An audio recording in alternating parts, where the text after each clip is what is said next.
So hello everyone, this is lecture 17 for the quantum mechanics.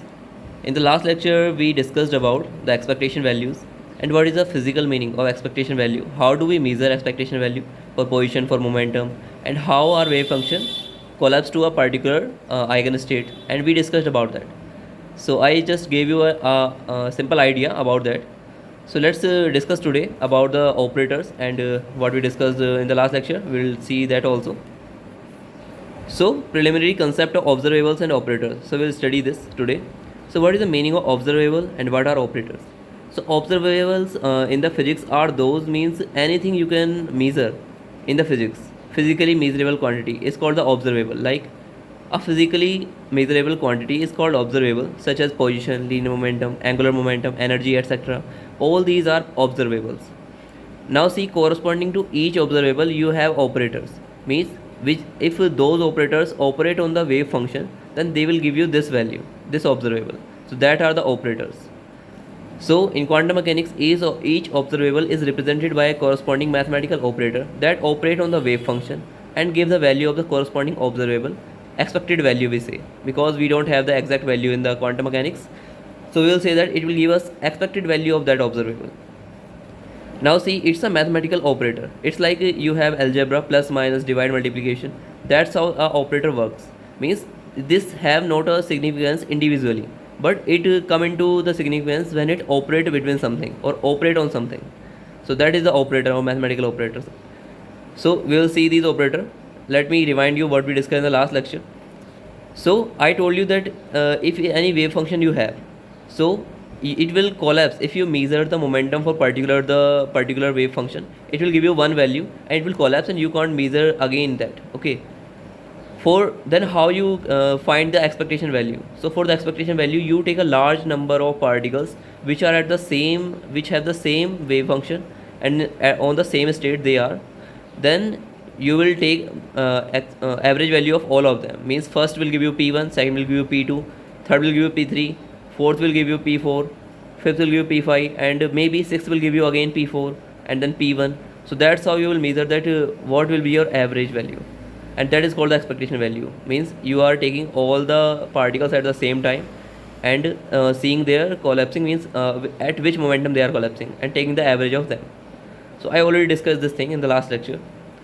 So it will be represented by this, all the values divided by the how many numbers they are. This will give you your expectation value. Now it's like in classical mechanics we see that if you have the pendulum and it is oscillating, now you need to find the average time. So you will take for the single pendulum again and again. Means first you will drop this, first it will 9 seconds, then it will give you 10 seconds, it will give you 9 seconds again, then 12 seconds, and you will take a very large number of observations. Then you will find the average. But it's different in the quantum mechanics because you can't measure for the same particle. Here you can just use the same mass again and again, but here you need a large number of particles which are in the same eigen or the same wave, same mode. That's how you can find the average, the quantum mechanics and the classical mechanics. So that is the difference. Okay, so I hope you understand this thing. We already gone in the detail in the last lecture about this. Now see, you must be confused that how can we create a system in which all the particles are at the same have the same wave function. Okay, so let me give you just a simple idea. You can see the YouTube, means for the more research I will give you a simple idea how you can create this thing. We have a system of particles.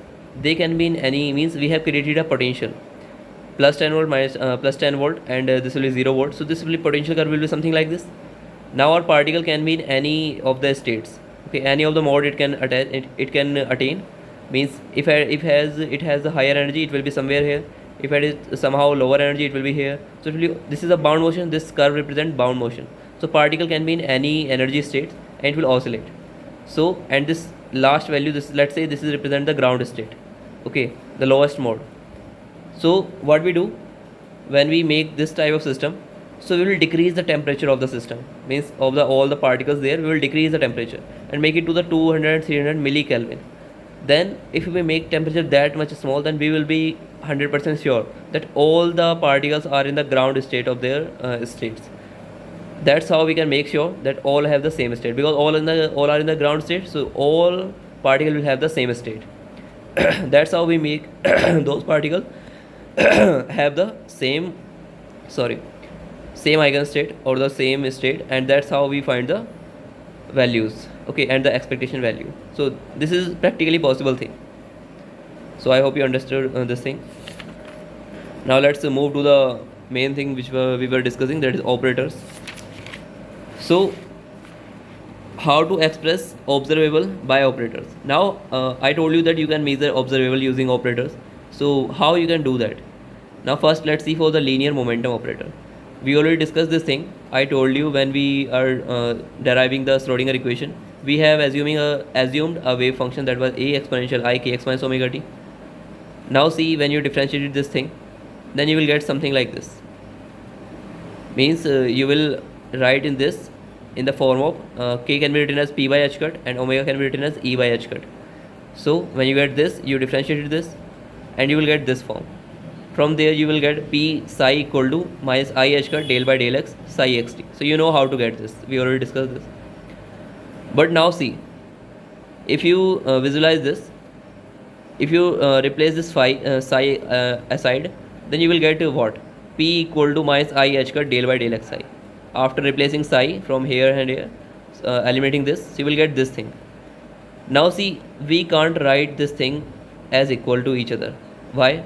Because this is some measurable quantity which is measured in a number, and this is something operator, differential operator, means anything coming here, this will operate on it. So we can't equate two things, means a operator and a observable quantity, a number, we can't equate them. So this is wrong to write this way. So now see, we can't equate p and I h cut del by del x. Instead we can represent the operator I h cut del by del x by another symbol. Now see why we can't equate, because this is physically measurable quantity, linear momentum, and this is some differential operator, that's why we can't equate. Just like you can equate a number with plus, minus and divide. So because plus, minus, divide are some operators, so they can't be equal to some number. So that's how you can write this way. But you can write this as some operator and you can then write equal to this. So we'll write this in with another symbol. We will write this p as p operator and it will be equivalent. Now this three signs represent equivalence. So this will be equivalent to minus I h cut del by del x. So now whenever you operate this on something, so this represents the operator, this.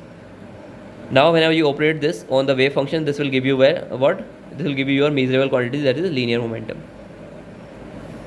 Now see, this operator is corresponding to linear momentum. So when you this operate on the psi xt, it will give you p psi. So this p is the measurable quantity. So that's how you will get your value. So that is the meaning of operator. Now we'll see the operator for the different kind of observables, because corresponding to each observable you have a operator. So we already seen this when we differentiated second time for the second order, then that will give you this del square psi by del x square equal to minus I p square divided by h cut square psi. From here you can find this p square psi, means you can divide this, my h cut square will be here, so and divide by 2m both sides. It will give you p square by 2m psi equal to minus I h cut square by 2m del square psi by del x square. So you can reduce this equation to this very easily. Now see, this represents our kinetic energy, okay, and if you remove eliminate this psi, then what you will get? You will get p square by 2m equal to minus h cut square divided by 2m del square del x square. Now again you can't represent this thing as equal to each other. Why? Because this is some measurable quantity, that is kinetic energy, and its unit is joule. But this is some differential operator again, so you can't equate them. So we will write this thing as kinetic energy operator. We will represent this as kinetic energy operator, and that will be equal to this or equivalent to this. So we can't equate. Instead we can represent this as k operator. So when this operate on the psi, this will give you what? Psi, and this will give you p square by 2m psi xt. So this is the way of writing things, because you can't write this way. That's why we represent it as some k, because you are getting this value, then you can represent this by some kinetic energy operator that will operate on psi and will give you this thing. So this will be your kinetic energy. So this will be your observable then. So you can write this in this form, and that's how you come to the conclusion that kinetic energy operator is this. Whenever this operate on the psi or wave function, it will give you what? It will give you your kinetic energy. So I hope you are understanding this thing, that why we are discussing that, how we can write this. So let's see the third one.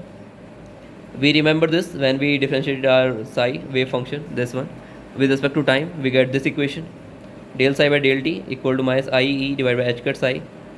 Now again This E psi will be equal to I h cut del by del t psi. Now remove this psi, then we will again equal, then the same thing happened. We will equate this E with this. So we again write energy as energy operator, that will be equivalent to I h cut del by del t. So same thing as we did here. So now we represent this as energy operator. When this will go with the psi, this will give you your energy and the psi xt. So that's why, because this equation is valid, it will operate on the psi xt and it will give you E psi. So this is for the energy. Now see for the position operator. So this operator is also called multiplicative operator. When this will operate on the psi xt, it will give you position, and same for the potential energy operator. It will operate on the psi, then it will give you potential energy. And in quantum mechanics, Hamiltonian represents the total energy. Okay, always remember, in quantum mechanics it represents the total energy. But in classical mechanics, it not always true that we can write Hamiltonian as total energy, because when this potential is some function of velocity, and it is some depending on time, the whole thing, then you can't write the total energy equal to Hamiltonian in the classical mechanics. But here in the quantum mechanics, you will always write the Hamiltonian operator as sum of kinetic energy and the potential energy operator. So Hamiltonian operator will be sum of the kinetic energy operator this was and potential energy this was. So you can write this. Now when this operator operate on the wave function, that is psi xt, this will give you what? Kinetic energy and the potential energy. Now see, we discussed the expectation value. So for any operator you can find the expectation value. So any operator, this A, this in place of this it can be any operator from one of them. So average value of operator will be, or the expectation value of the operator will be psi star A operator psi dx, and this is your normalized value. For the normalized wave function, this will be 1, so it will simply be this. Okay, so that's how you can find the expectation value of a operator. Now probability, in how you are seeing this is actually representing the expectation value of that operator. How? When you write the A here, operator here, that will be working or the operating on the psi C, and that's how you will get your value for that operator, expectation value for that operator. Okay, I hope you are understanding this thing, that if here it is this kinetic energy operator, and you need to find the average of this one is this. So again you have in the right hand side the psi xt. So this term will give you your kinetic energy, and then you can find the average or the expectation value of kinetic energy. So I hope you are understanding this thing.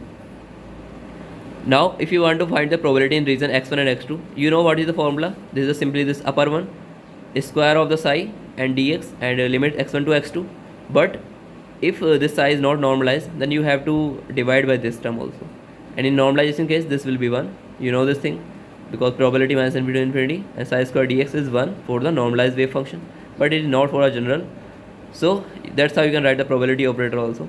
So you can find the value of this by this, means probability in region x1 and x2 will be given by this. Now just solve these questions. It will help you how we define these things, and it will make you understand these operators and observables more clearly. So try to solve in the next lecture. I will provide you the solution. Then up to then, just try this. So the first question is, a wave function in 1D position space corresponding to a quantum mechanical particle is given by psi x equal to 1 upon root a exponential minus mod x divided by a, where a is greater than 0. So what you need to do is find the probability of finding the particle lies between minus a to plus a. Find the probability of finding the particle outside the region minus a, x is greater than minus a, less than a. Then find the value of b, so that the probability of finding the particle between minus b and plus b will be 0.5. Then solve this question. This is a very good exercise actually. The wave function of a particle that is confined in 1D region is given by this. So wave function is given. For x greater than 0 and less than L will be 1 upon root L sin pi x divided by L. It will be 0 for if any other case. Now what you need to do is, you need to calculate these things. For this wave function, find the expectation value of position, then x square average, then find the delta x, find the expectation value of momentum for the p square, find delta p, find delta x, delta p. So see, these 6 and the third term can be find it if you know already this x square and x. So you will just substitute here and you can find this, because this is uncertainty and I already described you what is uncertainty. So this is the formula for this. If you get these values, then you can just find this value. Same for this also, you can find this value.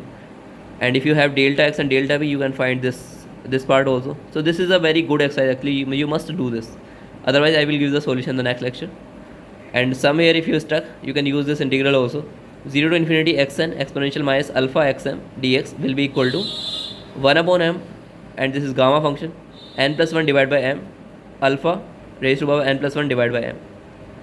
So just try to solve these questions. We'll meet you in the next lecture with a solution of them, and we'll move forward. Thank you everyone.